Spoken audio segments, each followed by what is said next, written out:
नमस्कार मित्रगण, हम डॉक्टर रोशनी झा मैथिली विथ रोशनी चैनल में अहाँ सबके स्वागत करै छी। तऽ आइ जे छै BPSC टायर 4 के तहत अहाँ सबक बीच आने दिन जेना प्रैक्टिस सेट लऽ कऽ उपस्थित भेलहुँ हैं। तऽ अहाँ सबके जो नीक लागै तऽ एकरा लाइक, सब्सक्राइब और शेयर कऽ दियौ। सब्सक्राइब जरूर कऽ लिअ, कियाकि हम जे वीडियो दै छियै तकर नोटिफिकेशन तुरंत अहाँ पहुँच जायत। शेयर सेहो कऽ दियौ, जे बच्चा तक नहीं पहुँचे छनि हुनको तक पहुँच जेतनि, हुनको एहिसँ फायदा भेटतनि। तऽ ठीक छै, अहाँ सब जे छै से ध्यानपूर्वक सुनै जाय।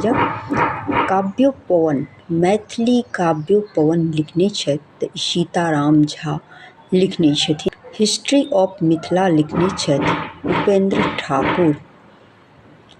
अहिल्या चरित्र के प्रणेता छथि तऽ ई जे छथिन से चंदा झा छथिन। नेका बंजारा अछि लोकगाथात्मक उपन्यास छियै ई। मैनाक रचना भेल अछि लक्ष्मेश्वर सिंहक आश्रम में। नारेक टेक होइत छै शिवहर में। यात्रा प्रकरण शतक लिखने तऽ ई सुभद्र झा लिखने छथिन। तऽ अहाँ सब जे छै से एते के प्रैक्टिस करे जाओ। कमे कमे दै छी ताकि प्रैक्टिस करे में आसानी हैत, ओइसँ कोनो जे छै से अत्यावश्यक बोझ नहीं पड़त। तऽ अहाँ सब जे छै से खूब बढ़िया से तैयारी करे जाओ।